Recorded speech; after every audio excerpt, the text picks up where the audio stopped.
relationship with our friends in the UK and also with some of our European allies. But we also know that there have been infringements on free speech. That is something that we'll talk about today at lunch. We've had free speech for a very, very long time in the United Kingdom, and it will last for a very, very long time. Well, no, I mean, certainly we wouldn't want to reach across US citizens, and we don't, and that's absolutely right. But in relation to free speech in the UK, I'm very proud of our history there.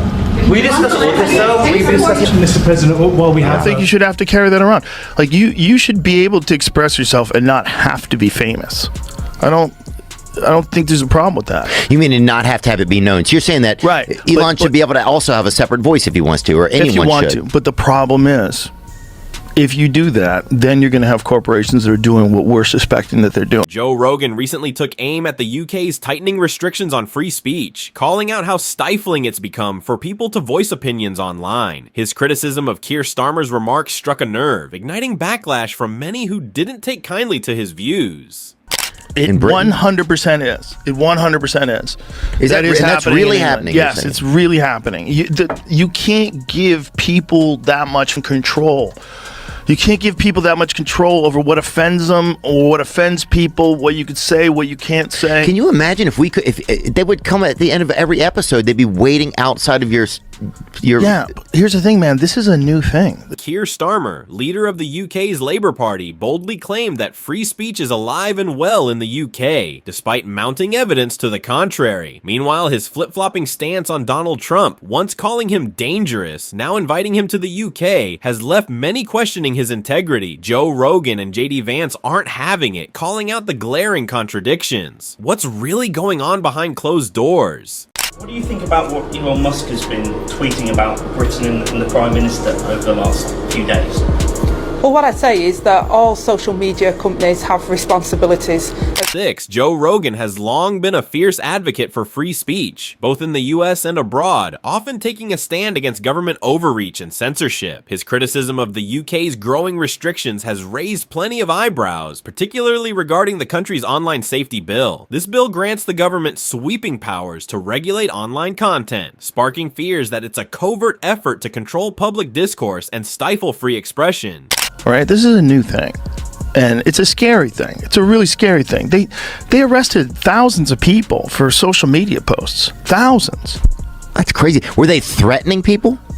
Well, this is what they're doing, man. First of all, were the posts threatening? No.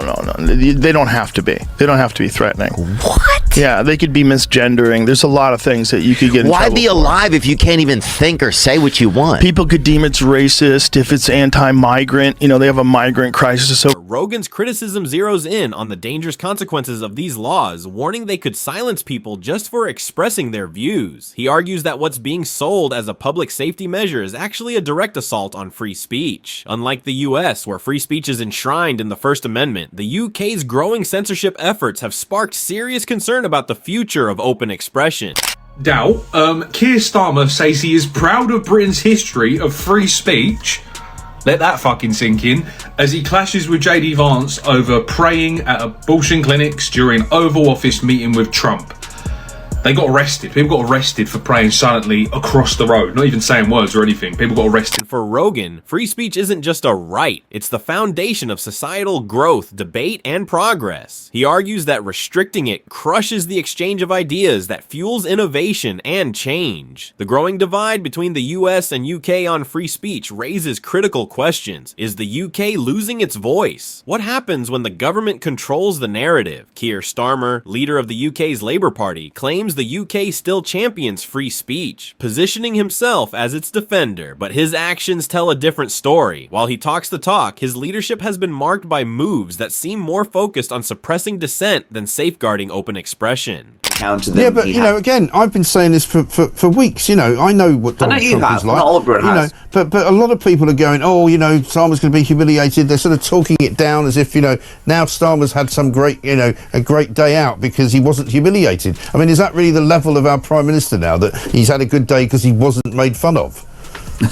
Well, maybe that is the level with Keir Starmer. Starmer's handling of anti-Semitism within his party has raised serious doubts about his commitment to open debate. Critics claim he's more focused on controlling the narrative than encouraging honest discussion. His approach to controversial national issues seems less about fostering diverse viewpoints and more about silencing criticism. Joe Rogan didn't hold back, calling out Starmer for hypocrisy, accusing him of misleading the public by pretending the UK still champions free speech, even as political correctness and censorship tighten. The backlash is mounting, particularly from those who feel the weight of suppressed opinions, whether online or in the media. With censorship growing, especially on social platforms, the question looms: is free speech in the UK really as free as Starmer claims? It makes sense.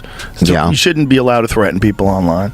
But when you get past that, if you have an opinion about something, something that's affecting the country that you live in, I think you should be able to express yourself. And I don't necessarily think that people should know that it's you. I don't think you should have to carry that around.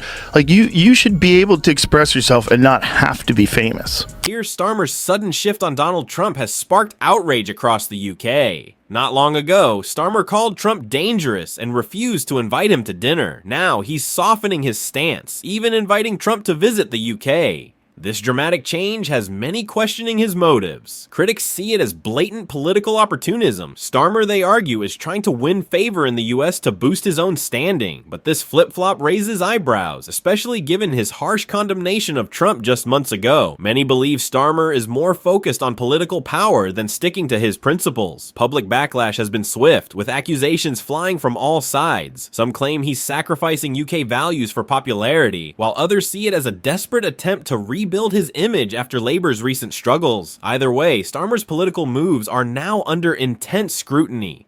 They were in opposition. You said, Trump is such an odious, sad little man. Imagine being proud to have that as your president. Wow. How would you deal with President-elect Trump, who has a very long memory for stuff like that? Well, two things. Firstly, the Prime Minister, the Foreign Secretary have been working hard to build a relationship with President Trump and his team, so that in the event that he is elected as the next President of the United States, we start with the strong working relationship. Oh, went straight in. What have you done? What have you done, son? That face of many others as well in that Labour Party. Oh, shit. Because guess what?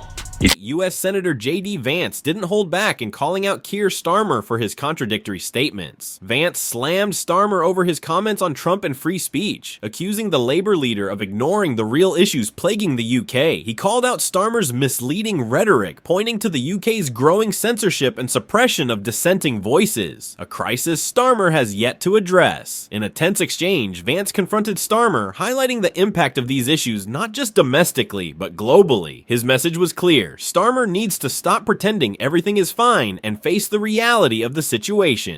He was talking about the freedom of speech and migration in Europe. Do you believe that European leaders have a fundamentally different view of the world than this administration? Well, I heard his speech, and I tell you, you're talking about JD's speech, right? Yes, sir.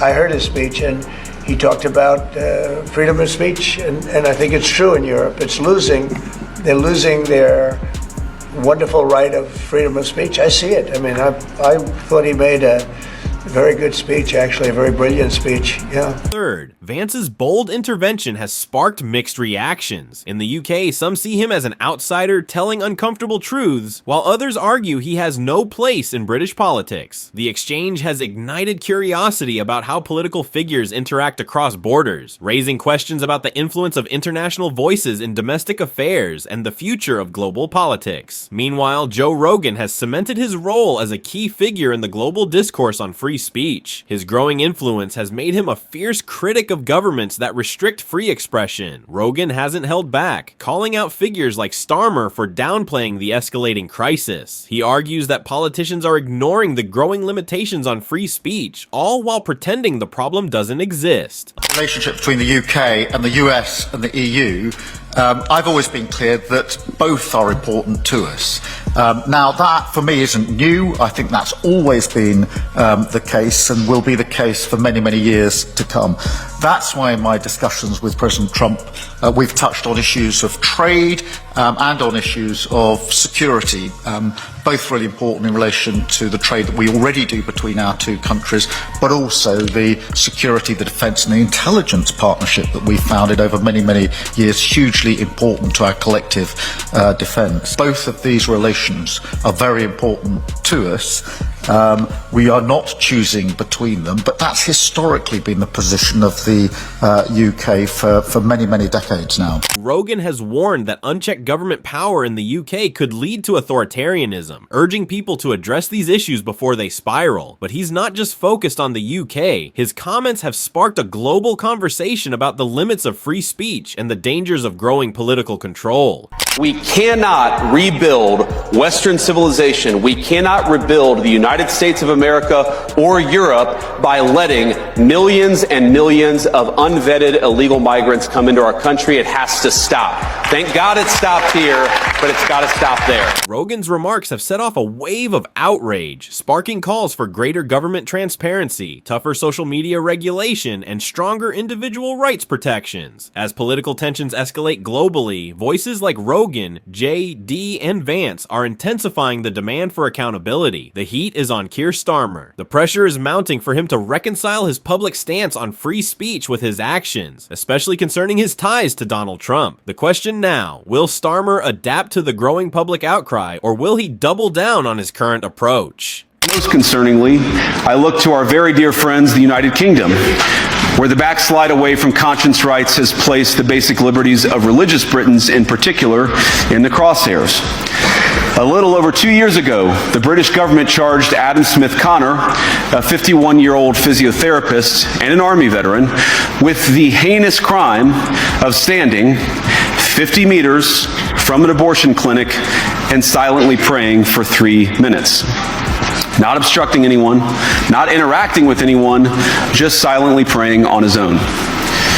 And after British law enforcement spotted him and demanded to know what he was praying for, Adam replied simply, it was on behalf of the unborn son he and his former girlfriend had aborted years before. If Starmer ignores the growing criticism, especially over free speech, the consequences could be catastrophic. His credibility is on the line. As public discontent grows and the political divide deepens, Starmer may soon find himself trapped, forced to confront his contradictions or risk pushing voters even further away. The pressure is mounting. How he handles these challenges in the coming months could decide his future. If he continues to sidestep concerns over free speech and his shifting stance with the US, regaining public trust will be nearly impossible. The clock is ticking, and his next moves will define not only his leadership, but the future of the Labour Party. I wouldn't want Donald Trump round for dinner, but don't underestimate the danger to the world if Trump is re-elected this time around. I'm anti-Trump.